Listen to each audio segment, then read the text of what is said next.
আসসালামু আলাইকুম।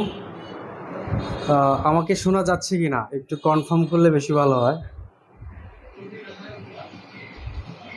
Sound clear কি না, বা কোনো ধরনের সমস্যা হচ্ছে কি না। All okay, thank you.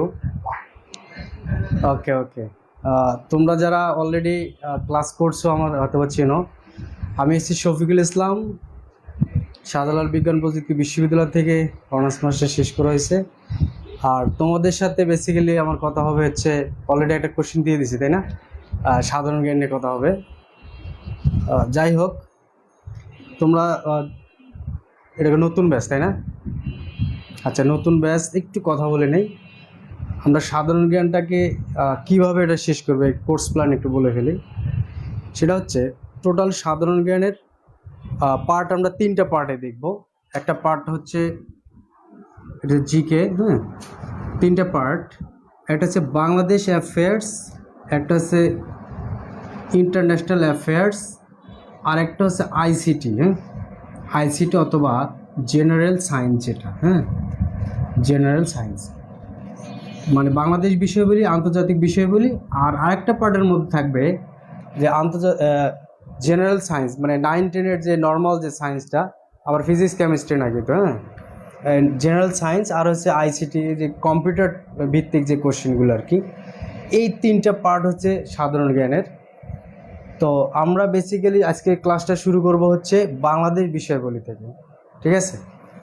তো আমরা প্রত্যেকটা টপিক অবশ্যই পিডিএফ তো অবশ্যই আছে, লেকচার ক্লাসে পড়বো এবং পিডিএফ আমরা দিয়ে দেবো ইনশাল্লাহ ক্লাস শেষে। হয়তো তোমরা সবগুলো গোছানো একটা সুন্দর একটা প্রিপারেশনের জন্য খুব সুন্দর একটা লেকচার পেয়ে দেবো ইনশাল্লাহ। ওকে, তো যাই হোক, আমরা বাংলাদেশ বিষয়বলি থেকে শুরু করব আর কি। বাংলাদেশ বিষয়বলির মধ্যে আমাদের যে বিষয়গুলো পড়তে হয় ছোট্ট একটু ব্রিফ দিয়ে দিয়ে। প্রথমেই হচ্ছে বাংলাদেশ পরিচিতি, মানে আমি যেভাবে লেকচারটা সাজিয়েছি, প্রথমে বাংলাদেশ পরিচিতি, এরপরে হচ্ছে বাংলাদেশ ভূগোল, এর ভিতরে নদ নদী খাল বিল হাওর থাকবে। তারপর হচ্ছে বাংলাদেশের ঐতিহাসিক স্থান ও স্থাপনা এবং প্রাচীন যুগ, মানে রাজা বাদশাদের একটু কাহিনী অল্প একটু পড়িয়ে দেবো। হ্যাঁ, এরপর হচ্ছে ব্রিটিশ পিরিয়ড পড়িয়ে দেবো, মানে আমরা যে নীল বিদ্রোহ, সিপাহী বিদ্রোহ যেগুলো আমরা পড়ছিলাম এইগুলো পড়াবো। তারপর হচ্ছে ভাষা আন্দোলন, মুক্তিযুদ্ধ, বাংলাদেশের সংবিধান, বাংলাদেশের যোগাযোগ ব্যবস্থা, অর্থ ব্যবস্থা, কৃষি ব্যবস্থা, শিক্ষা ব্যবস্থা, হ্যাঁ। তারপর হচ্ছে বাংলাদেশের তোমার হচ্ছে খেলাধুলা। এই যে এইভাবে আমরা সুন্দর করে লেকচারটাকে গুছিয়েছি। তোমাদের সকলকে আমন্ত্রণ রইল। আমরা ক্লাসটা বেসিক্যালি শুরু করে দেই একদম শুরু থেকেই। বাংলাদেশ বিষয়বলির একদম প্রথম যে টপিক বাংলাদেশ পরিচিতি, আমরা বাংলাদেশ পরিচিতি থেকে ক্লাসটা শুরু করতে চাচ্ছিলাম আর কি। তোমরা একটা জিনিস দেখো যে আমি একটা কোশ্চিন লিখে ফেলছি। হ্যাঁ, আজকের ক্লাসটা শুরু করব কোশ্চিন দিয়ে। যদি আমি কোশ্চিন দিয়ে ক্লাস শুরু করি না, কিন্তু আমার কাছে মনে হলো আজকে শুরু করে দিই। দেখো, একটা কোশ্চিন ছিল যে বাংলাদেশের সর্ব উত্তরের জেলা কোনটি। আমরা এইখান থেকে ক্লাস শুরু করব। এটা 22তম বিসিএস এবং 24তম বিসিএস এসেছিল। আর তুমি বলতে পারো যে আমরা কি বিসিএস দিব? Believe or not it, BCS question bank হচ্ছে জব সেক্টরের বাইবেল, মানে আমি বাইবেল বলি আর কি। হ্যাঁ, তুমি এটা পড়লেই তোমার হয়ে যাবে। হ্যাঁ, কীভাবে পড়তে হয় যদিও আমি এগুলো নিয়ে আলোচনা করবো ক্লাসে মাঝে মাঝে। তো বিষয়টা হচ্ছে আজকে আমরা কোশ্চিন থেকে শুরু করতেছি। আমি আবারও বলতেছি, দেখো, বাংলাদেশের সর্ব উত্তরের জেলা কোনটি? কোনো আইডিয়া আছে কারো? যদি অ্যান্সার জানা থাকে একটু কমেন্টস করলে ভালো লাগবে। যদিও আমরা এটা পঞ্চগড়। আর কারো কোনো আইডিয়া আছে?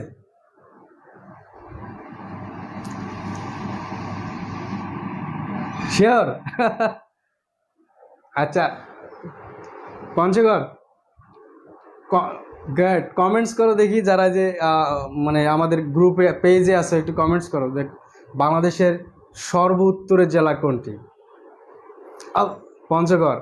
গত বছর নার্সিংয়ের একটা কোশ্চেন এসেছিল, বাংলাদেশের সর্ব দক্ষিণের স্থান কোনটি, এর একটা কোশ্চেন এসেছিল। স্থান, শিওর? স্থান? আচ্ছা, ঠিক আছে, ওকে। আমরা একটু বিষয়টা একটু ক্লিয়ার করার চেষ্টা করবো। হ্যাঁ, এটা আমি মুছে দেই, দেখো।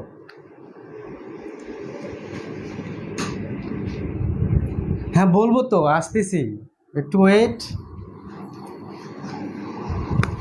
ওকে,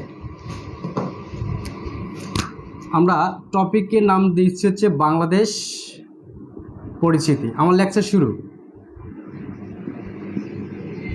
বাংলাদেশ পরিচিতি।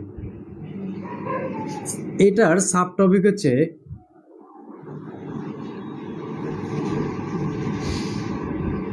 ভৌগোলিক দিক। কার ভৌগোলিক দিক? বাংলাদেশের ভৌগোলিক দিক। দেখা যাচ্ছে মেবি, হ্যাঁ, এই যে তুমি একটু চিন্তা করে দেখো, এই যে আমরা ধরো বাংলাদেশকে এখানে আট করে ফেলি, এটা হচ্ছে বাংলাদেশের উত্তর আর এটা হচ্ছে দক্ষিণ, ঠিক আছে? এটা হচ্ছে পূর্ব, এটা হচ্ছে পশ্চিম। কি কথা ক্লিয়ার? এবার দেখো, এই পাশে দেখো জেলা, এই পাশে হচ্ছে থানা, এই পাশে হচ্ছে স্থান। সেম, পূর্বের জেলা আছে, থানা, স্থান। দক্ষিণের জেলা, থানা, স্থান। ভাই এইখান থেকে কোশ্চিন আসবেই, 100% কোশ্চিন আসবে। এরপরে দেখো জেলা, থানা, স্থান। আমরা একটু লিখি, দেখো। উত্তরের জেলা হচ্ছে পঞ্চগড়, থানা হচ্ছে তেঁতুলিয়া, তেঁতুলিয়া। স্থান হচ্ছে বাংলা বান্ধা, বাংলা বান্ধা। বাংলা বান্ধা বেসিক্যালি, আচ্ছা এটা একটু অন্যভাবে লিখে, আমরা জায়গির জোর আগে দেই, জায়গির জোর। ব্র্যাকেটে লিখছি বাংলা বান্ধা। কেন ব্র্যাকেটে আমরা একটু পরে আসতেছি, হ্যাঁ। বাংলা বান্ধা। আসো, দক্ষিণের জেলা হচ্ছে কক্সবাজার, কক্সবাজার। থানা হচ্ছে টেকনাফ, স্থান হচ্ছে সেরাদ্বীপ, সেরাদ্বীপ।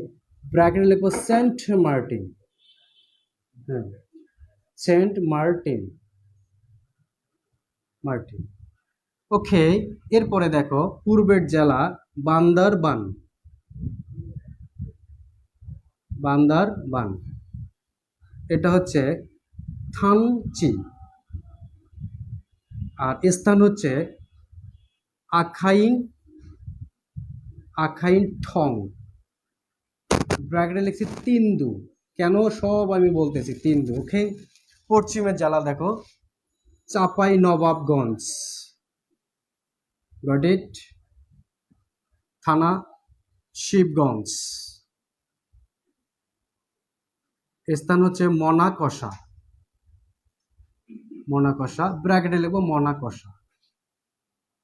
লেখা শেষ। দেখো, এই যে ব্র্যাকেটে যে লিখছি, একদম উত্তরের যে ব্র্যাকেটে লেখো বাংলা বান্ধা, এই বাংলা বান্ধা হচ্ছে তোমার ইউনিয়ন পরিষদ, বুঝতে পারছো? এবার আসো, দেখো আমাদের কোশ্চেনটা কি ছিল, বাংলাদেশের সর্ব উত্তরের জেলা কোনটি? সর্ব উত্তরের জেলা কোনটি ভাই? কথা বলো সবাই। পঞ্চগড়। দেখছো কনসেপ্ট ক্লিয়ার? আচ্ছা, এখন কথা হচ্ছে তোমার পরীক্ষা কিন্তু মনে থাকবে না। আমি ছোট্ট একটা গল্প বলি, গল্পের মাধ্যমে দেখো আমরা মুখস্থ করতে পারি কিনা। দেখো, পূর্বের এই যে ব্র্যাকেট লিখছি তিন্দু, পূর্বের তিন্দু হচ্ছে ইউনিয়ন পরিষদ, দক্ষিণের ইউনিয়ন পরিষদ হচ্ছে সেন্ট মার্টিন, এবং পশ্চিমের ইউনিয়ন পরিষদ হচ্ছে মনাকষা। তার মানে ব্র্যাকেটে যেগুলো লিখছে এগুলো ইউনিয়ন পরিষদ, ওকে। আমরা ছোট্ট একটা গল্পের মাধ্যমে এটা মুখস্থ করার চেষ্টা করি। দেখো, উত্তরের পঞ্চরসের তেঁতুল, লিসেন প্লিজ। উত্তরের পঞ্চরসের তেঁতুল বেঁধে, মানে কি বলছি বলো দেখি? উত্তরের পঞ্চরসের তেঁতুল মানে কি বলো? মানে পঞ্চগড়, তেঁতুলিয়া, বেঁধে মানে বাংলা বান্ধা। তা তেঁতুলটা একটু নষ্ট ছিল, বুঝছো, পচে গেছে। তো এই তেঁতুলটা দক্ষিণের বাজারে, মিন্স কক্সবাজারে নিয়ে আসছে বিক্রি করার জন্য। যেহেতু যেহেতু তেঁতুলটা পচে গেছে, তো কক্সবাজারে নিয়ে আসছে বিক্রি করার জন্য। এই পচা তেঁতুলের গন্ধে নাক মানে টেকনাফ ছিঁড়ে গেছে, মানে সেরাদ্বীপ। তার মানে উত্তরের পঞ্চরসের তেঁতুল বেঁধে কক্সবাজারে নিয়েছে বিক্রি করার জন্য, এটার গন্ধে নাক মানে টেকনাফ ছিঁড়ে গেছে মানে ছেঁড়া দ্বীপ। বুঝতে? এখন এই যে পচা তেঁতুলের যে ঘটনা, এটা তুমি বলো তো, মানে আমরা খাঁটি বাংলা যদি বলি, হ্যাঁ, বান্দর বা বানর, এদের কাছে এটা কোনো ব্যাপার না। পূর্বের বানর বলে মানে বান্দরবন বলে থাম মানে থামছি, আর ঢং করিস না মানে আখাইন ঠং। কি কথা ক্লিয়ার? এই বিষয় নিয়ে পাত্তা না পাওয়ার কারণে ভাবছে পশ্চিমে একটু নবাবের কাছে গিয়ে বিচারটা দিয়ে আসি, দেখি আমাদের কিছু হয় কিনা। যে চাবাবাস নবাবকে বলতেছে যে এই যে বাদর আমাদের পাত্তাই দিল না, হ্যাঁ, তো চাবাবাস নবাব বলতেছে যে না, তুমি বিষয়টা নিয়ে চলে যাও শিবের কাছে, শিব ঠাকুরের কাছে যাও। শিব ঠাকুর বলতেছে সামান্য একটা তেঁতুল কাণ্ডে, হ্যাঁ, তোমাদের বিষয় নিয়ে আমি মনে খুব কষ্ট পেয়েছি। তার মানে কি মনে কষা? তাহলে আমি রিভিশন দিয়ে দিই, দেখো, উত্তরের পঞ্চরসের তেঁতুল বেঁধে মানে বাংলা বান্দা, দক্ষিণের বাজারে নিয়ে আসছে মানে কক্সবাজার, এর গন্ধে নাক মানে টেকনাফ ছিঁড়ে গেছে মানে ছেঁড়া দ্বীপ। পূর্বের বান্দর বলে থাম, বান্দর বলে মানে বান্দরবান, থাম মানে থানসি, আর ঢং করিস মানে আখাইন ঠং। পশ্চিমে চাবাবাস নবাব বলে যে এই বিচার কার্য সম্পাদন হবে, তুমি শিব ঠাকুরের কাছে যাও। আর শিব ঠাকুর বলতেছে তোমাদের এহেন আচরণে আমি মনে কষ্ট পেয়েছি মানে মনে কষা। কি কথা ক্লিয়ার? তাহলে এইভাবে এই তুমি পজ করে করে এই ছন্দটা তুমি একটু লিখে নিতে পারবা কিংবা একটু মুখস্থ করলে হবে। তাহলে দেখো, উত্তরের জেলা, কথা বলো সবাই, উত্তরের জেলা কি? কথা বলো। পঞ্চগড়, গুড। উত্তরের জেলা পঞ্চগড়, থানা তেঁতুলিয়া, স্থান জায়গির জোর। দক্ষিণের জেলা কক্সবাজার, থানা টেকনাফ, স্থান হচ্ছে সেরাদ্বীপ। পূর্বের জেলা বান্দরবান, থানচি, আখাইনঠং। পশ্চিমের জেলা হচ্ছে চাঁপাইনবাবগঞ্জ, থানা কি শিবগঞ্জ, স্থান হচ্ছে মনাকষা। কি কথা ক্লিয়ার? এবার একটু মজার বিষয় বলি। 24 সালে নার্সিং এর একটা কোশ্চেন, বাংলাদেশের সর্বদক্ষিণের স্থান কোনটি ভাইয়া? কোনটি? সেরাদ্বীপ, গুড। স্থান সেরাদ্বীপ। যদি সেরাদ্বীপ না থেকে অ্যান্সার কি করবো আমরা? কি করব? সেন্ট মার্টিন, গুড। এটা পরীক্ষা এসেছিল। তার মানে এই যে বাংলাদেশের ভৌগোলিক দিক, এটা তোমার পরীক্ষায় আসবে। তাহলে আমরা উত্তরের পঞ্চরসের তেঁতুল বেঁধে দক্ষিণের বাজারে বিক্রি করতে নিয়ে এসেছি। বাজারে এই বাজারে তেঁতুলের গন্ধে নাক টেকনাফ ছিঁড়ে গেছে সেরাদ্বীপ। পূর্বের বানর বলে থাম, বানর মানে বান্দরবন, থাম মানে থানসি, আর ঢং করিস না মানে আখাইন ঢং।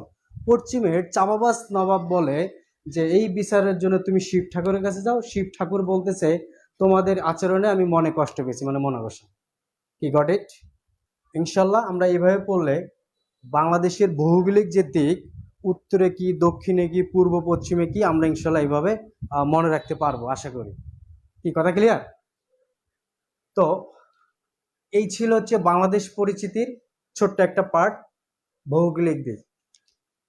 এবার আমরা বাংলাদেশ পরিচিতির আরেকটা পার্ট দেখব। এই পার্টটা একটু বড়, বাংলাদেশের ভৌগোলিক অবস্থান নিয়ে একটু কথা বলবো। এটা অনেক বেশি ইম্পর্টেন্ট এবং এটা এখান থেকে কোশ্চেন আসবেই। যদিও এখান থেকে কোশ্চেন আসবে, তুমি ম্যাক্সিমাম পরীক্ষা ইনশাল্লাহ এখান থেকে কমন পেয়ে যাবা। ওকে, আমরা একটু মুছে দেই, আমরা নতুন একটা সাব টপিকে চলে যাব।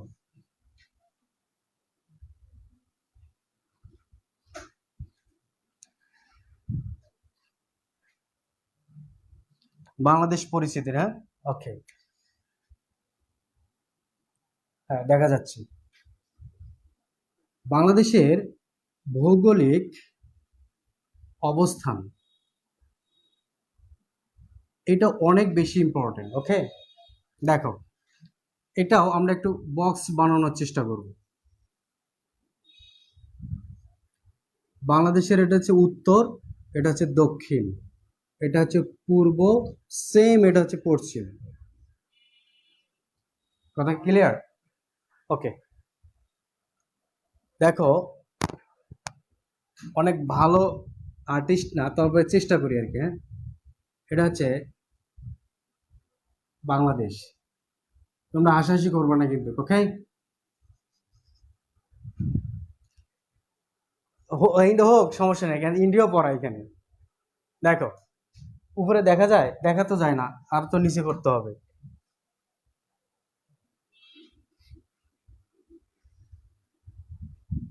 এখান থেকে দেখা যাবে ভাবি না? ওকে, আচ্ছা ছোট করে লিখলেই হবে।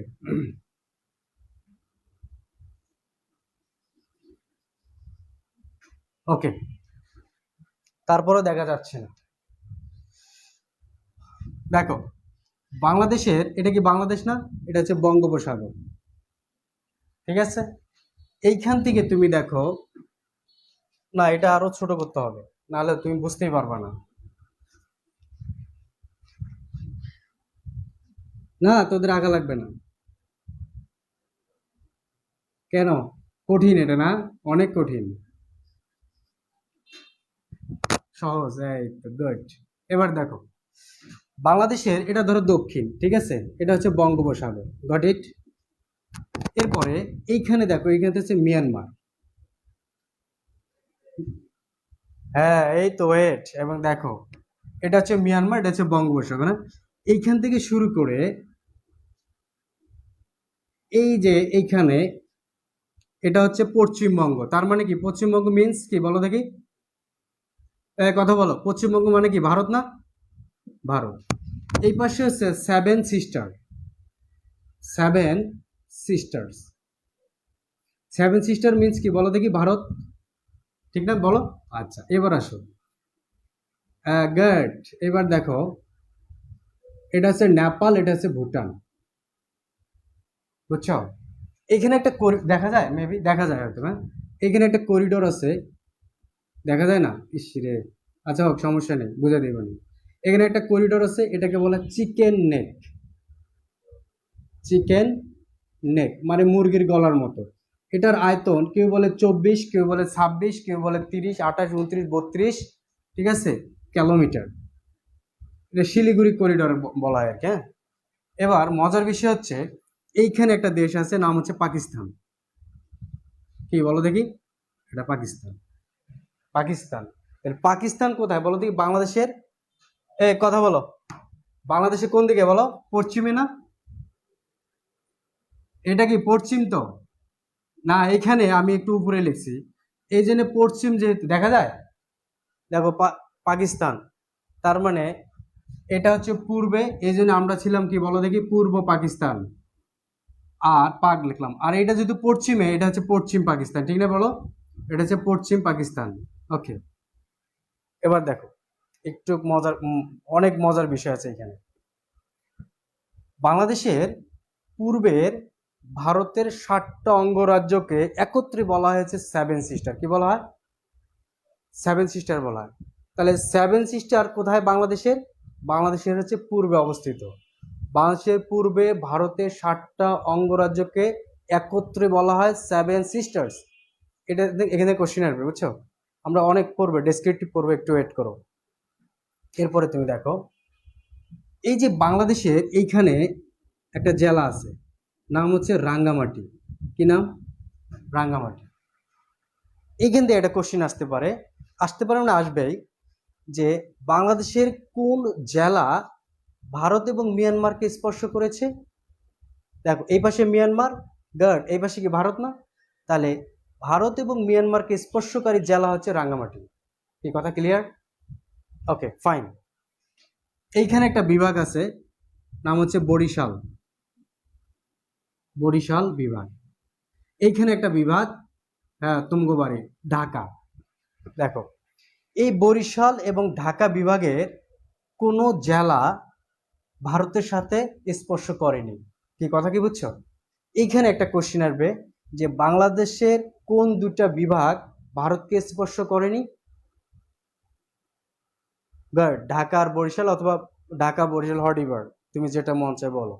বিভাগ, বিভাগ, ঢাকা বিভাগ এবং বরিশাল বিভাগ ভারতকে স্পর্শ করেনি। আমি আমরা লিসেন, একটু শোনো, আমি কোশ্চিন কিভাবে আসবে, তুমি কিভাবে মনে রাখবে, আমি সব বলবো, একটু ওয়েট করো। এইখানে একটা বিভাগ আছে, এটা হচ্ছে সিলেট বিভাগ। আর এইখানে একটা বিভাগ আছে, ময়মনসিংহ বিভাগ। এই সিলেট বিভাগ এর জেলা হচ্ছে 4টা, ময়মনসিংহ বিভাগের জেলা হচ্ছে 4টা। এই সিলেট এবং ময়মনসিংহ বিভাগের 8টা জেলা ভারতকে স্পর্শ করেছে। তার মানে এইখান থেকে একটা কোশ্চিন আসতে পারে যে বাংলাদেশের কোন দুটি বিভাগের প্রত্যেকটা জেলা ভারতকে স্পর্শ করেছে বলতো? সিলেট আর ময়মনসিংহ, অথবা ময়মনসিংহ এবং সিলেট, হট তোমার যেটা মনে রাখার সুবিধা হয় আর কি। কথা কি বুঝছো? আচ্ছা, এবার আরো আসো, শেষ হয় না এখনো। এইখান থেকে শুরু করে এই পর্যন্ত টোটাল বাংলাদেশের সীমান্তবর্তী জেলা, দেখো সীমান্তবর্তী জেলা হচ্ছে 32টা। কয়টি? 32টি। 32টি। ভারতের সাথে সংযুক্ত জেলা 30টি। গুড। তাহলে মিয়ানমারের সাথে কয়টা? এই তো, এইভাবে বললে তো হবে না। মিয়ানমারের সাথে 3টা। কয়টি বলো দেখি? 3টি। তাহলে 30 আর 3 কটা? 33টি। কিন্তু আমি তো বলছি 32টি। এই যে রাঙ্গামাটি তো কমন ভাইয়া। Good good, very good. এই রাঙ্গামাটি কি ভারত এবং মিয়ানমারের সাথে দুটার সাথেই না? তার মানে এটা কমন। তাহলে এখন বিষয়টা হচ্ছে, দেখো এই যে 3টা যে জেলা, এই 3টা জেলাকে মনে রাখবা হচ্ছে বারাক, তাই না? নাম কি? বান্দরবন, রাঙ্গামাটি আর কক্সবাজার। বান্দরবন, রাঙ্গামাটি আর কি? কক্সবাজার। ওকে, এখান থেকে ভাই অনেক ইম্পর্টেন্ট পরীক্ষা কোশ্চিন 100% কমন পাবো তুমি। তাহলে মিয়ানমারের সাথে বাংলাদেশের সীমান্তবর্তী জেলা কয়টি? 3টি। কি কি? বারাক, বান্দরবন, রাঙ্গামাটি, কক্সবাজার। মজার বিষয় হচ্ছে এই যে রাঙ্গামাটি যে মাঝে না, তার মানে ভারত আর মিয়ানমারকে স্পর্শ করেছে, ধরো মাঝে আমরা দিয়ে দিছি। আরেকটা মজার বিষয় কি জানো? এই যে বান্দরবান আর কক্সবাজার, এই দুটা জেলা কিন্তু আবার ভারতকে স্পর্শ করেনি। কি কথা কি ক্লিয়ার?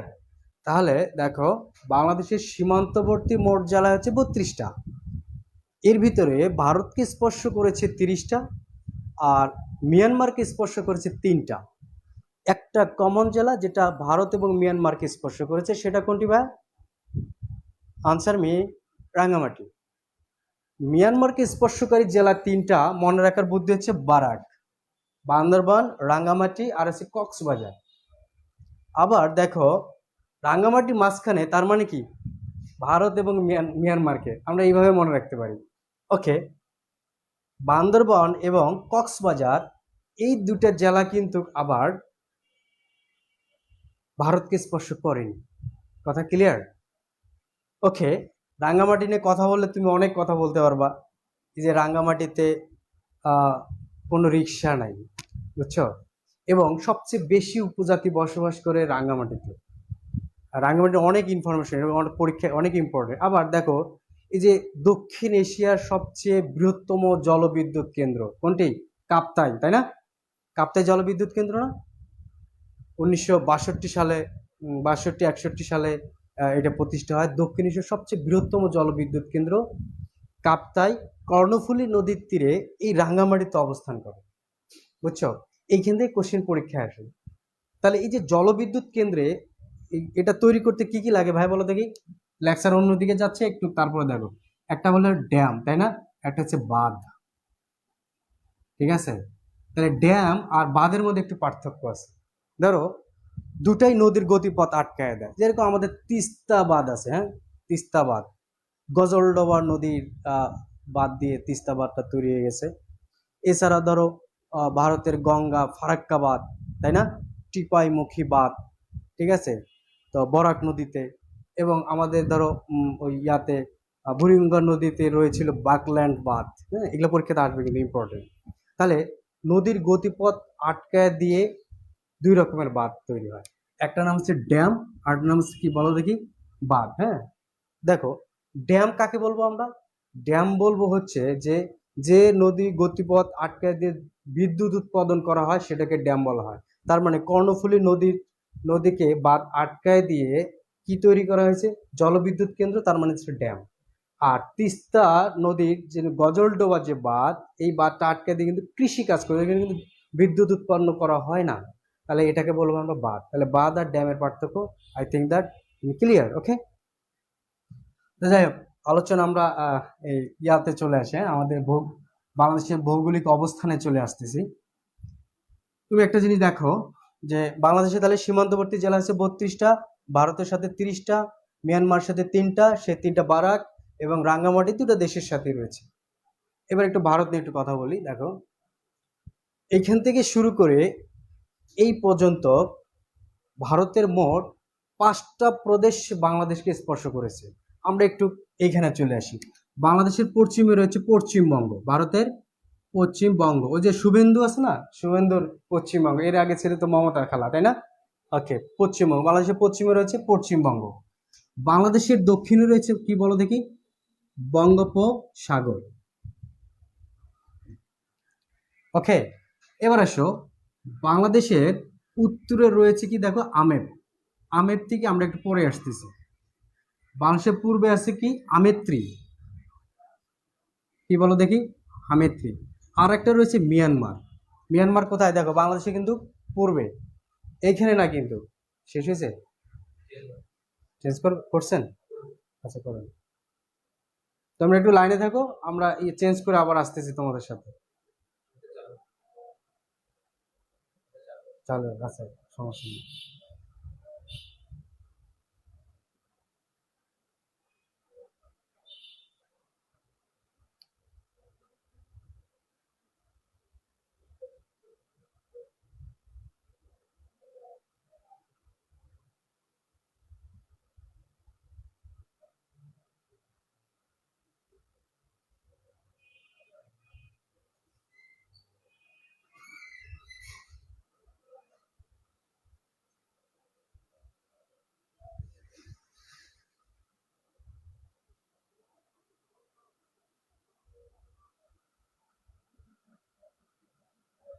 থাক একটু। ওকে, সবাই জয়েন করো, হ্যাঁ। দেখো, বাংলাদেশের পূর্বে রয়েছে আমেত্রি, আর কি রয়েছে, মিয়ানমার। মজার বিষয় হচ্ছে মিয়ানমারের মিয়ানমারের 2টা প্রদেশ বাংলাদেশকে স্পর্শ করেছে। একটা হচ্ছে রাখাইন, রাখাইনের আরেক নাম হচ্ছে আরাকান, আরেকটা নাম হচ্ছে কাচিন। কেউ কেউ এটাকে চীনও বলা হয়। চীন দেশ না কিন্তু প্রদেশ, কার, মিয়ানমারের। ওকে, এবার আসো, বাংলাদেশের উত্তর রয়েছে আমের। আমের থেকে কি বলো দেখি, আসাম। মেতে হচ্ছে মেঘালয়, আর পথ হচ্ছে পশ্চিমবঙ্গ। পশ্চিমবঙ্গ, তাহলে পশ্চিমবঙ্গ পশ্চিমে রয়েছে, আর একটু কোথায় রয়েছে, এই যে বাংলাদেশে এই পর্যন্ত ছিল পশ্চিমবঙ্গ, বুঝছো তো, উত্তরেও কিছু রয়েছে। এবার আসো, পূর্বে রয়েছে আসাম, আর হচ্ছে মিজোরাম, মিজোরাম, আর হচ্ছে ত্রিপুরা। এবার আসো, দেখো, বাংলাদেশের উত্তরে রয়েছে আমের। আমের থেকে আসাম, মেঘালয়, পশ্চিমবঙ্গ। বাংলাদেশের দক্ষিণে রয়েছে কি, বঙ্গোপসাগর। বাংলাদেশের পূর্বে রয়েছে আমেত্রি, আসাম, মিজোরাম, ত্রিপুরা, আর হচ্ছে কি মিয়ানমার। মিয়ানমারের কয়টা প্রদেশ বাংলাদেশকে স্পর্শ করেছে, 2টা। একটা হচ্ছে আরাকান বা রাখাইন, আর একটা হচ্ছে কাচিন বা চীন। বাংলাদেশের পশ্চিমে রয়েছে পশ্চিমবঙ্গ। মজার বিষয় কি জানো, আমরা একটু আগে পড়েছিলাম হচ্ছে বাংলাদেশের পূর্বে ভারতের 7টা প্রদেশ বা অঙ্গরাজ্যকে একত্রে বলা হয়েছে 7 সিস্টার। এই 7 সিস্টারটা একটু দেখে আসি। দেখো, আমাদের একটা ম্যাডাম ছিল, নাম হচ্ছে আমিনা। কি ছিল বলো দেখি, Amina. Good, Amina ma'am Atri. Amina ma'am Atri. দেখো, আতে কি বলো দেখি, আসাম। মেতে হচ্ছে মিজোরাম, মিজোরাম। নাতে হচ্ছে নাগাল্যান্ড, মেঘালয়, মণিপুর, অরুণাচল। এই যে অরুণাচল নিয়ে চীনের সাথে ভারতের দ্বন্দ্ব, হ্যাঁ, অরুণাচল, আর ত্রিপুরা। কি কথা ক্লিয়ার? তাহলে বাংলাদেশের পূর্বে ভারতের 7টা প্রদেশ একত্রে বলা হচ্ছে সেভেন সিস্টার। আর সেভেন সিস্টার হচ্ছে দেখো এই যে আমিনা, ম্যাম ও ত্রি, আসাম, মিজোরাম, নাগাল্যান্ড, মেঘালয়, মণিপুর, অরুণাচল আর হচ্ছে ত্রিপুরা। এবার একটু মজার বিষয় তুমি খেয়াল করে দেখবা যে বাংলাদেশকে স্পর্শকারী ভারতের কয়টা প্রদেশ? 5টা প্রদেশ। একটা নাম হচ্ছে আসাম, একটা হচ্ছে মেঘালয়, একটা হচ্ছে পশ্চিমবঙ্গ। আমরা আসাম অলরেডি নিয়ে নিয়েছি, একটা হচ্ছে মিজোরাম, আর একটা বলো তো ত্রিপুরা। তাহলে কয়টা হলো? 1 2 3 4 5টা। দেখো এই যে 5টা, তার মানে আসাম, মেঘালয়, পশ্চিমবঙ্গ, আসাম নিয়েছি, মিজোরাম, ত্রিপুরা। এই 5টা প্রদেশের মধ্যে দেখো কয়টা প্রদেশ সেভেন সিস্টার অংশ? দেখো একটা হচ্ছে আসাম, আরেকটা হচ্ছে মেঘালয়, আরেকটা কোনটা বলো দেখি? মিজোরাম। মিজোরাম আর হচ্ছে ত্রিপুরা। কয়টা ভাইয়া বলো দেখি? 1 2 3 4। তার মানে বাংলাদেশকে স্পর্শকারী ভারতের প্রদেশ 5টা। এর ভিতরে সেভেন সিস্টার কয়টা বলো দেখি? 4টা, আসাম, মিজোরাম, মেঘালয়, ত্রিপুরা। তাহলে কোনটা সেভেন সিস্টার অংশ নয়? পশ্চিমবঙ্গ। এইখান থেকে একটা কোশ্চেন আসে যে বাংলাদেশকে স্পর্শকারী ভারতের 5টা প্রদেশের মধ্যে ব্যতিক্রম কোনটি? কোনটা ব্যতিক্রম? কথা বলো সবাই। বাংলাদেশকে স্পর্শকারী ভারতের প্রদেশ 5টা। এই 5টার মধ্যে 4টা বাংলা সেভেন সিস্টারের অংশ আর একটা সেভেন সিস্টারের অংশ নয়, সেটা কোনটি বলো? গুড, পশ্চিমবঙ্গ। Very good. কারণ পশ্চিমবঙ্গ এখানে আছে সেভেন সিস্টারের মধ্যে নাই। তার মানে ব্যতিক্রম কোনটি? ব্যতিক্রম হচ্ছে পশ্চিমবঙ্গ। Got it? তো এই ছিল হচ্ছে বাংলাদেশের ভৌগোলিক অবস্থান। এবার তোমার মনে রাখার এবং পড়া এবং কোশ্চিন কিভাবে আসে এগুলো নিয়ে আলোচনা করি। আরেকটা কোশ্চিন দেখো একটু ইম্পর্টেন্ট, সেটা হচ্ছে এইখান থেকে শুরু করে এই পর্যন্ত হচ্ছে ভারত, আর এইখান থেকে শুরু করে এই পর্যন্ত হচ্ছে মিয়ানমার। এবার তুমি বলো তো যে বাংলাদেশের সীমানা স্পর্শকারী দেশ কয়টা ভাইয়া? আনসার করো সবাই, কমেন্টস করো, কয়টা বলো?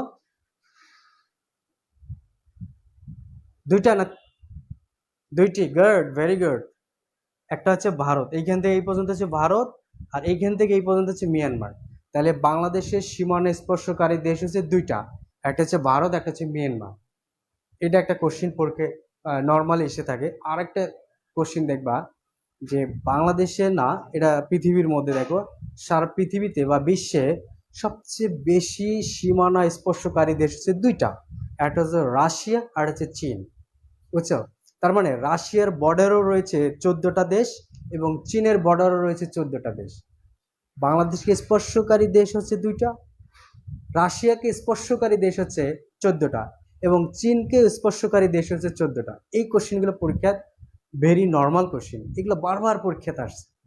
কথা ক্লিয়ার? ওকে, আমরা একটু সামারি করার চেষ্টা করি। হ্যাঁ, দেখো একটু মনোযোগ দিয়ে দেখবা।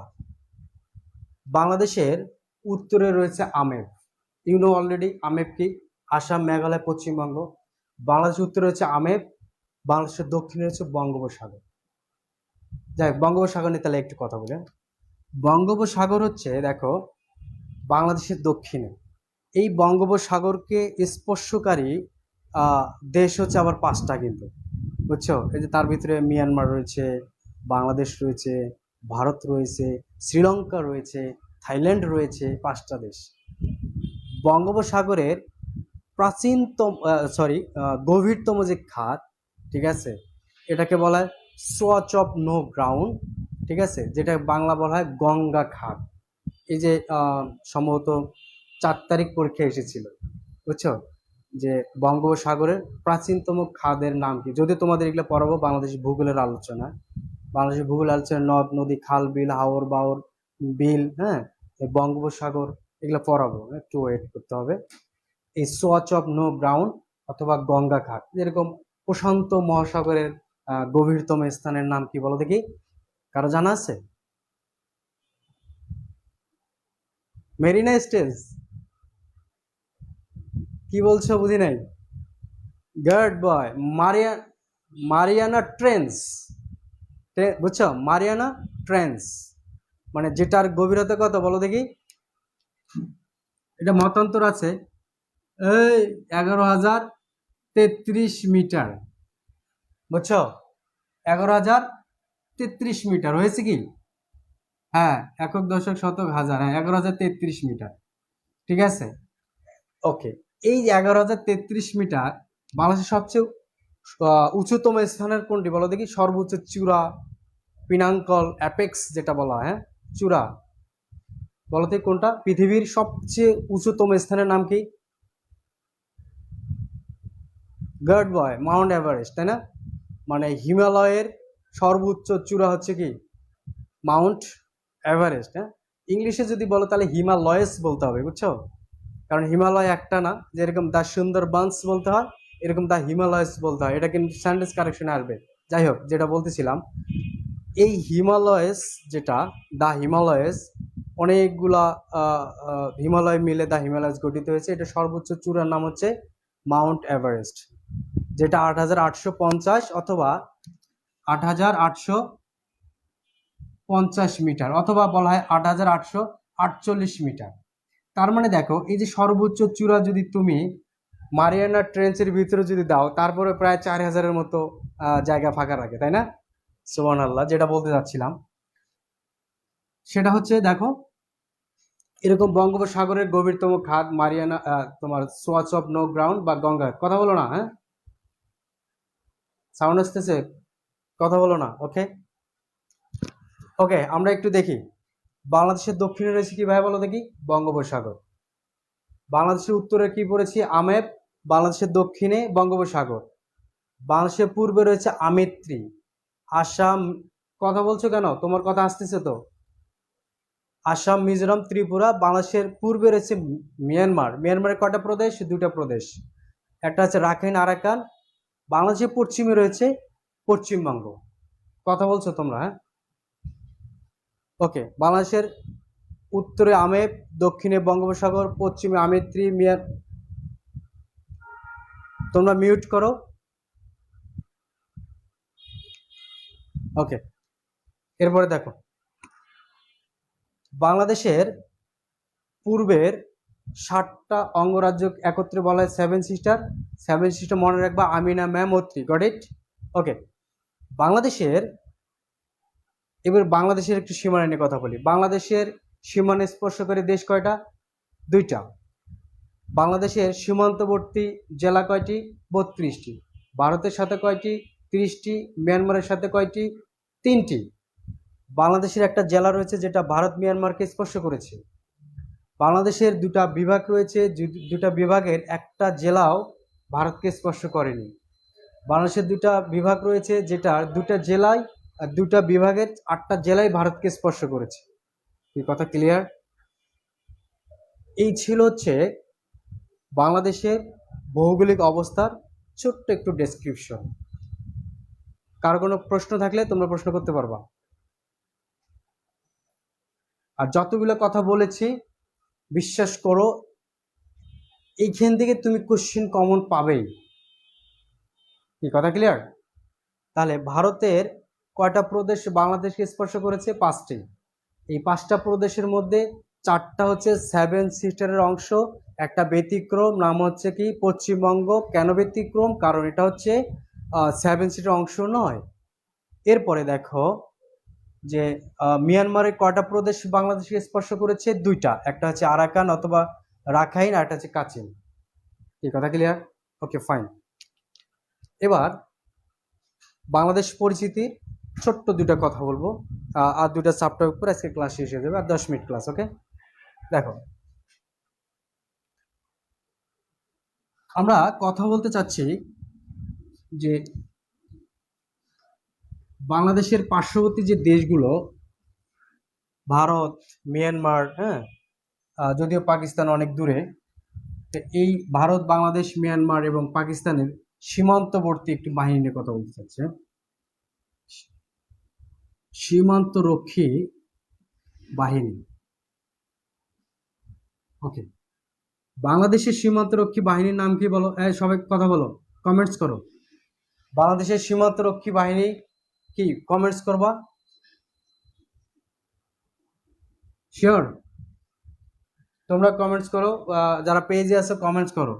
ভারতের হচ্ছে বিএসএফ, মিয়ানমারের কি বলো দেখি? মিয়ানমারের হচ্ছে বিজিপি। আর পাকিস্তানের হচ্ছে পাকিস্তান রেঞ্জার্স। আমি শুধু রেঞ্জার্স লিখে দিলাম, হ্যাঁ, রেঞ্জার্স। পরীক্ষা আসবে। তাহলে বাংলাদেশের কি বলো? বিজিবি। পূর্বে ছিল বিডিআর, তাই না? বিডিআর এর পূর্বে যখন পাকিস্তান পিরিয়ড ছিল তখন ছিল হচ্ছে ইপিআর, মানে ইস্ট পাকিস্তান রেজিমেন্ট অথবা রাইফেলস। এরপরে হয়েছে বাংলাদেশের সীমান্তরক্ষী বাহিনীর নাম হচ্ছে বিজিবি, বর্ডার গার্ড বাংলাদেশ। ওই যে বিডিআর বিদ্রোহ যে হলো 2009 সালে, এই বিডিআর বিদ্রোহের পরে নামকরণ করা হয়েছে বিজিবি, বর্ডার গার্ড বাংলাদেশ। ভারতের সীমান্তরক্ষী বাহিনীর নাম হচ্ছে বিএসএফ, বর্ডার সিকিউরিটি ফোর্স। এগুলো পরীক্ষাতে আসবে। মিয়ানমারের সীমান্তরক্ষী বাহিনী হচ্ছে বিজিপি, বর্ডার গার্ড পুলিশ। আর পাকিস্তানের সীমান্তরক্ষী বাহিনী হচ্ছে রেঞ্জার্স। এখান থেকে কোশ্চেন আসবে। তাহলে বাংলাদেশের বিজিবি, বর্ডার গার্ড বাংলাদেশ, আর ভারতে হচ্ছে বিএসএফ, বর্ডার সিকিউরিটি ফোর্স, আর মিয়ানমার হচ্ছে BGP, border guard police. Pakistan হচ্ছে রেঞ্জার্স। Got it? বুঝছো তোমরা? এটা পরীক্ষা এসেছিল, এটাও এসেছিল, এটাও এসেছিল। বুঝছো? তোমরা কি কথা শুনতেছো আমাকে? Good, very good. আমরা আর একটা ছোট্ট একটা সাব টপিক করে আজকে ক্লোজ করে দেবো, হ্যাঁ? তোমরা ছিটমহলের নাম শুনেছিলা কখনো? ছিট নাম শুনছিলা? ওকে, ছিটমহল, আমরা একটু ছিটমহল নিয়ে কথা বলেই শেষ করে দেব।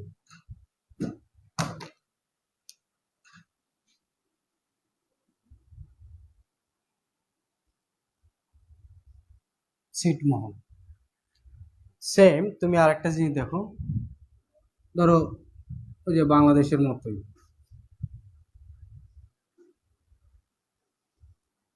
আগের বাংলাদেশের মতোই, হ্যাঁ। ধরো এইখান থেকে শুরু করে একটু হচ্ছে ভারত। একটা ছিটমহল নিয়ে কথা বলি, একটু গল্পের মাধ্যমে এটা পড়ানোর চেষ্টা করি। ধরো এটা হচ্ছে বাংলাদেশ, মানে হচ্ছে একটা বয়, হ্যাঁ। আর এটা হচ্ছে ইন্ডিয়া। ধরো এটাকে আমরা একটা গার্ল তুলনা করতে পারি, মেয়ে। বুঝছো? তো মাঝে মাঝে এরা, এই ছেলে আর মেয়ে দুজনের মধ্যে মোটামুটি একটা রিলেশন আর কি, হ্যাঁ। তোমরা মাঝে মাঝে বলো না যে আমার, তোমার তোমার গার্লফ্রেন্ড অথবা তোমার ওয়াইফ, হ্যাঁ, বলো না তোমার মনের মধ্যে আমার বসবাস। তো যাই হোক, তো এই ছেলে মানে বাংলাদেশ এই ভারতকে বলতেছে, মানে গার্লকে বলতেছে তোমার ভিতরে আমার বসবাস। এবার মেয়েটা বলছে কত জায়গায় বসবাস? এ বলছে তোমার ভিতরে আমি 51টা জায়গায় বসবাস করি। এই মেয়ে বলছে আরে বাবা তুমি আমার কি ভালোবাসো, তোমার ভিতরেও আমার বসবাস। কতটা জায়গায়? বলতেছে 111টা জায়গায়। কথা কি বুঝছো? তাহলে কয়টা জায়গায় বসবাস বলো দেখি? 111টা জায়গায়। আমরা কি শিখলাম বলো? একটা ছেলে সে তো আলাদা সত্তা, হ্যাঁ? একটা মেয়ে আলাদা সত্তা না? মানে ছিটমহলটা হচ্ছে ঠিক এমনই। একটা স্বাধীন দেশের মধ্যে যদি আর একটা স্বাধীন দেশের নির্দিষ্ট কোনো ভূখণ্ড থাকে, এই নির্দিষ্ট ভূখণ্ডকে বলা হয় ছিটমহল। তার মানে তুমি তোমার বউ অথবা গার্লফ্রেন্ডের মনে যে বসবাস করো, তাহলে তার কনসেপ্ট থেকে তুমি একজন ছিটমহলবাসী, ঠিক না বেঠিক? ছিটমহলবাসী কি কি নাই বলো দেখি? ছিল না, ছিটমহলবাসীর হচ্ছে ভোটার অধিকার ছিল না। হুম। কারণ ধরো এই যে ভারতীয় নাগরিক যেরকম এই যে 111টা ছিটমহল এখানে ছিল, এখানে যারা বসবাস করতো তারা তো বাংলাদেশের মধ্যে বসবাস করতো, এরা তো ভারতের মধ্যে বসবাস করতো না। তার মানে দেখো বাংলাদেশের মধ্যে বসবাস করে এরা নাগরিক সুবিধা পাইতো না, ভোটার অধিকার পাইতো না। বুঝছো? যদিও এখন ছিটমহল বিনিময় চুক্তি হয়ে গেছে, এরা এক্সচেঞ্জ করে ফেলছে, এটা নিয়ে পরে কথা বলবো। এরা নাগরিক সুবিধা, চিকিৎসা, স্বাস্থ্য, হ্যাঁ, ভোটার অধিকার কিছুই পেত না, কারণ এরা বাংলাদেশের মধ্যে। কিন্তু নাগরিক কাদের? ভারতে। তো তুমি যে তোমার বউ অথবা গার্লফ্রেন্ডের মনের মধ্যে থাকো, তুমি তো অধিকার পাও না পাও। আচ্ছা যাই হোক, এবার যেটা বলতেছিলাম, দেখো বাংলাদেশের মধ্যে ভারতের কয়টা ছিটমহল ছিল? 111টা। এবার দেখো ভারতের মধ্যে বাংলাদেশের কয়টা ছিল? 51টা। তাহলে দুইটা দেশের মধ্যে টোটাল ছিটমহল কয়টা ছিল ভাইয়া বলো তো কি? 162টা ছিটমহল। কি কথা ক্লিয়ার? তাহলে বাংলাদেশের মধ্যে, যে আমি তীর চিহ্ন দিয়ে দিয়েছি, নাহলে তুমি ভুল করবা। বাংলাদেশের মধ্যে ভারতের ছিটমহল কয়টা ছিল? 111টা। আর ভারতের মধ্যে বাংলাদেশের কয়টা ছিল? 51টা। টোটাল দুই দেশের মধ্যে ছিটমহল ছিল 162টা ছিটমহল। কথা কি বুঝছো? এবার মজার বিষয় দেখো যে 1974 সালে 16ই মে ভারত এবং বাংলাদেশের যে সীমান্ত, এই সীমান্ত চুক্তি কার্যকর হয়। কথা কি বুঝছো? মানে সীমান্ত চুক্তি স্বাক্ষরিত হয়, যেটাকে বলা হয় ইন্দিরা মুজিব সীমান্ত চুক্তি। 1974 সালে সীমান্ত চুক্তি কার্যকর হওয়ার পরেও ছিটমহল বিনিময় বা ছিটমহল এটার কোনো সুরাহা হয়নি। এটা নিয়ে অনেক চলমান, অনেক রফা দফা হওয়ার পরে 2015 সালে 1 আগস্ট এই ছিটমহল বিনিময় চুক্তি এটা কার্যকর হয়। কার্যকর হলে বাংলাদেশের মধ্যে যে ভারতের 111টা ছিটমহল ভারত বাংলাদেশকে দিয়ে দেয়, আর বাংলাদেশ ভারতের মধ্যে যে 51টা ছিটমহল এটা বাংলাদেশ ভারতকে দিয়ে দেয়। কথা কি বুঝছো? দুঃখজনক হলো সত্য যে এই যে বাংলাদেশের মধ্যে যে ভারতীয় ছিটমহল, দ্যাটস মিন ভারতীয় নাগরিক যারা ছিল, তারা কিন্তু ছিটমহল বিনিময় চুক্তি কার্যকর হওয়ার পরে তারা কিন্তু ভারতে চলে গেছে। কথা কি বুঝছো? কিন্তু এই যে বাংলাদেশের যে ভারতের মধ্যে যে 51টা ছিটমহল ছিল, এইখানকার যে নাগরিকগুলো ছিল বাংলাদেশি, ওরা কিন্তু বাংলাদেশে আসেনি। কথা কি বুঝছো? তো এটা দুঃখজনক বিষয় আর কি। যাই হোক, যেটা বলতে চাচ্ছিলাম সেটা হচ্ছে আমার জেলা, বুঝছো, লালমনিরহাট জেলা, বুঝছো, এখানে এই লালমনিরহাট জেলায় এই যে 111টা যে ছিটমহল বা এই 51টা, টোটাল 162টা ছিটমহল, লালমনিরহাটের মধ্যে একটা ছিটমহল ছিল, নাম হচ্ছে আঙ্গরপোতা দহগ্রাম। নাম কি ভাইয়া? তুমি দেখো, এই যে এইখানে ছিটমহলটা, এটা হচ্ছে আঙ্গরপোতা দহগ্রাম। মানে আঙ্গরপোতা আর দহগ্রাম এই দুটো মিলে একটা গ্রাম, মানে দুটো গ্রাম মিলে একটা ছিটমহল বেসিক্যালি। তো এটার আয়তন প্রায় 35 বর্গ কিলোমিটার। বুঝছো? 35 বর্গ কিলোমিটার আঙ্গরপোতার দহগ্রামটা, 35 বর্গ কিলোমিটার। তো এটা হচ্ছে ভারতের মধ্যে, বাংলাদেশের বাইরে না, ভারতের মধ্যে। এখন এই ছিটমহলে যাওয়ার জন্য এখানে একটা রাস্তা রয়েছে, যেটাকে বলা হয় 3 বিঘা করিডর। কি বলা হয়? 3 বিঘা করিডর। তো এই 3 বিঘা করিডর আমরা ইজারা নেই বা লিজ নেই, বা আমাদের জন্য উন্মুক্ত করে দেয় 1992 সালে ভারত। বুঝছো? তা আমরা এই 3 বিঘা করিডরকে ইউজ করে আমরা আঙ্গরপোতার দহগ্রাম ছিটমহলে আমরা পৌঁছাতে পারি। আঙ্গরপোতার দহগ্রাম কিন্তু তোমার হচ্ছে ভারতের মধ্যে। তো এই লালমনিরহাট জেলার পাটগ্রাম উপজেলায় এই আঙ্গরপোতার দহগ্রাম অবস্থিত। এই আঙ্গরপোতার দহগ্রামে আমরা ওই 3 বিঘা করিডর ইউজ করে আমরা আঙ্গরপোতার দহগ্রামে পৌঁছাতে পারি। এখন এই যে 3 বিঘা করিডরের আয়তন কত? 178 × 85 স্কোয়ার মিটার। বুঝছো? এটা পরীক্ষায় আসবে যে 3 বিঘা করিডরের আয়তন কত। বুঝছো? যদিও এই তোমার হচ্ছে আঙ্গরপোতার দহগ্রাম ছিটমহলের আয়তনটা এখনো আসেনি, তোমাকে ইনফর্ম করে রাখলাম। এটা হচ্ছে লালমনিরহাট জেলায় পাটগ্রাম উপজেলায় এই আঙ্গরপোতার দহগ্রাম ছিটমহলটা রয়েছে। এই ছিটমহলে যাওয়ার জন্য 3 বিঘা করিডোরকে আমরা ইউজ করতে পারি। এখন এই যে 111টা ছিটমহলের মধ্যে এটা নিয়ে একটু মতান্তর রয়েছে। 59টা ছিটমহল শুধু লালমনিরহাট জেলা। বুঝছো? তো আঙ্গরপোতার দহগ্রামের মতো আর একটা খুব পরিচিত একটা ছিটমহল ছিল, সেটা কুড়িগ্রাম জেলায় দাসিয়ারছড়া ছিটমহল। বুঝছো? যেটার আরেক নাম ছিল ইন্দিরা মুজিব ইউনিয়ন। বুঝছো? দাসিয়াছড়া কুড়িগ্রামে। দেখ, এখন যেটা বলতে চাচ্ছি সেটা হচ্ছে যে সবচেয়ে বেশি ছিটমহল হচ্ছে লালমনিরহাট জেলায়। কয়টা ভাইয়া বলো দেখি? 59টা। এবং আঙ্গরপোতা দহগ্রাম ছিটমহলটা লালমনিরহাট জেলার পাটগ্রাম উপজেলায় অবস্থিত। এই আঙ্গরপোতা দহগ্রামে প্রবেশ করার জন্য 3 বিঘা করিডোর ইউজ করতে পারি। 3 বিঘা করিডোর আমাদেরকে উন্মুক্ত করে দেয় 1992 সালে, এবং এই 3 বিঘা করিডোর আয়তন হচ্ছে 178 × 85 স্কোয়ার মিটার। এবার আসো, তোমার কোশ্চিন কিভাবে আসবে। তাহলে দেখো, দুই দেশের মধ্যে মোট ছিটমহল ছিল কয়টা? ছিটমহল ছিল হচ্ছে 162টা। এবার তুমি আমাকে বলো তো, বাংলাদেশের মধ্যে ভারতের কয়টা ছিল? কমেন্টস করো আর তোমরা কথা বলো।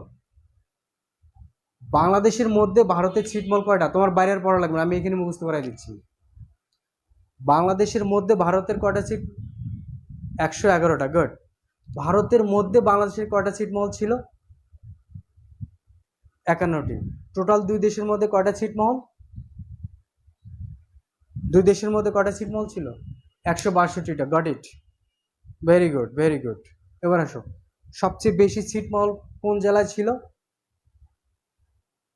লালমনিরহাট জেলায়। কয়টা? 59টা। গুড।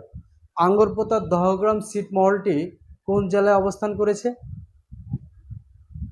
লালমনিরহাট জেলার পাটগ্রাম উপজেলায়। এবং আঙ্গরপোতা দহগ্রাম ছিটমহলে পৌঁছানোর জন্য যে রোড বা রাস্তাকে বলা হয় 3 বিঘা করিডোর। কি কথা ক্লিয়ার? 3 বিঘা করিডোরের আয়তন আমরা দিয়ে ফেলেছি, এবং আঙ্গরপোতা দহগ্রামের আয়তন আমরা দিয়ে ফেলেছি। ওকে, এবার আসো, এই যে 151টা ছিটমহল, এই ছিটমহল বিনিময় চুক্তি, ছিটমহল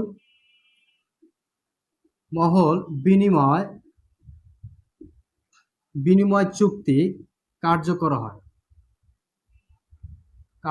হয় কত সালে? 1 আগস্ট 2015 সালে। 1 আগস্ট 2015 সালে, এটা পরীক্ষা থাকবে।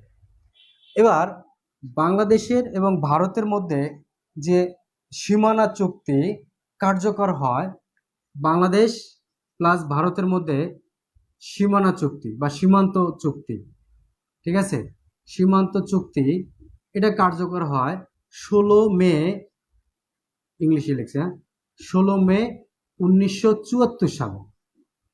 এটা ইন্দিরা এবং মুজিব, এটাকে বলা ইন্দিরা মুজিব চুক্তি। সবচেয়ে মজার বিষয় কি জানো?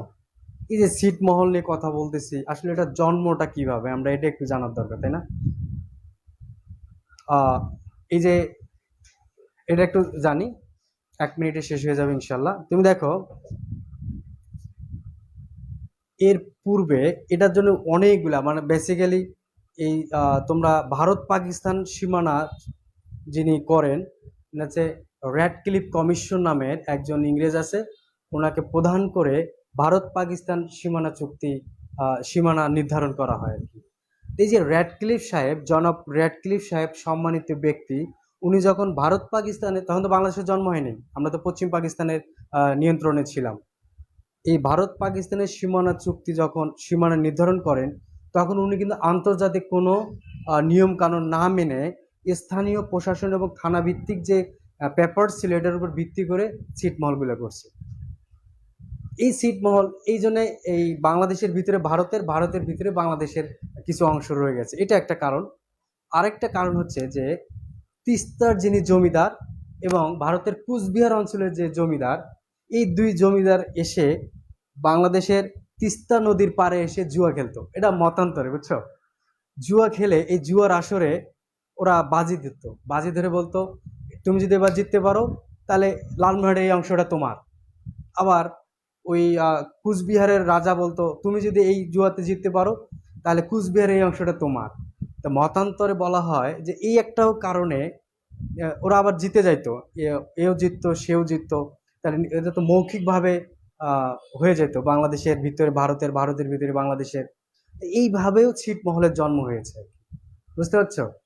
তা এই যে র্যাডক্লিফ সাহেবের অপরিপক্কতা সীমান্তে এবং এই যে রাজা বাদশাদের বিলাসিতা, ঠিক আছে, এটার ফলেই ছিটমহলের জন্ম হয়েছে। যাই হোক, 1 আগস্ট 2015 সালে, ঠিক আছে, মানে LBA, এটাকে বলা হয় LBA, ল্যান্ড বাউন্ডারি এগ্রিমেন্ট, এই চুক্তিটা কার্যকর হয়েছে 2015 সালে 1 আগস্ট। হওয়ার ফলে এই বাংলাদেশ ভারতকে 51টি দিয়ে দিয়েছে বাংলাদেশের ছিটমহল, এবং ভারত বাংলাদেশকে 111টি ছিটমহল দিয়ে দিয়েছে। দিয়ে দিলে দুই দেশের মধ্যে ছিটমহলের যে ক্যাচাল, এটা নিষ্পত্তি হয়ে গেছে। কথা ক্লিয়ার? তাহলে আমরা বাংলাদেশ ভারতের মধ্যে মোট ছিটমহল ছিল 162টি, ভারতের মধ্যে বাংলাদেশে ছিল 51টি, বাংলাদেশের মধ্যে ভারতে ছিল 111টি। ছিটমহল বিনিময় চুক্তি কার্যকর হয় 1 আগস্ট 2015 সালে। বাংলাদেশ ভারত সীমান্ত চুক্তি হয় 16 মে 1974 সালে, যেটাকে ইন্দিরা মুজিব চুক্তি বলা হয়। বাংলাদেশের সবচেয়ে বেশি ছিটমহল লালমোহর জেলায় 59টি, এবং সবচেয়ে গুরুত্বপূর্ণ ছিটমহল হচ্ছে আঙ্গরপোতার দহগ্রাম ছিটমহলটি, যেটা ভারতের সাথে বিনিময় করা হয়েছিল জানো, বেরুবাড়ি দিয়ে। এটা আমরা আরেকটা ক্লাসে পড়বো। এই আঙ্গরপোতার দহগ্রাম ছিটমহলটি লালমোহর জেলায়, পাটগ্রাম উপজেলায়। এই আঙ্গরপোতার দহগ্রামে পৌঁছানোর জন্য একটা করিডোর ব্যবহার করা হয়, যেটাকে বলা হয় 3 বিঘা করিডোর। 3 বিঘা করিডোর বাংলাদেশে উন্মুক্ত করা হয় 1992 সালে। তোমার হচ্ছে 3 বিঘা করিডোর আয়তন আমরা লিখে দিয়েছি। এই ছিল মোটামুটি হচ্ছে ছিটমহল। ছিটমহল হচ্ছে একটা স্বাধীন দেশের মধ্যে আর একটা স্বাধীন দেশের যে নির্দিষ্ট ভূখণ্ড, নিজস্ব ভূখণ্ড, এই নির্দিষ্ট এবং নিজস্ব ভূখণ্ডকে বলা হয় ছিটমহল। এই ছিল ছিটমহল। তো আজকে আমাদের ক্লাস এতটুক। তোমাদের সাথে আবার একটা ক্লাসে দেখা হচ্ছে ইনশাল্লাহ। বাংলাদেশের পরিস্থিতি নিয়েই কথা বলবো, বাংলাদেশের আয়তন, সীমানা, হ্যাঁ, ভৌগোলিক আয়তন, আমরা এগুলো নিয়ে কথা বলবো। হ্যাঁ, তো এই পর্যন্ত ভালো থাকো। আল্লাহ হাফেজ। হ্যাঁ।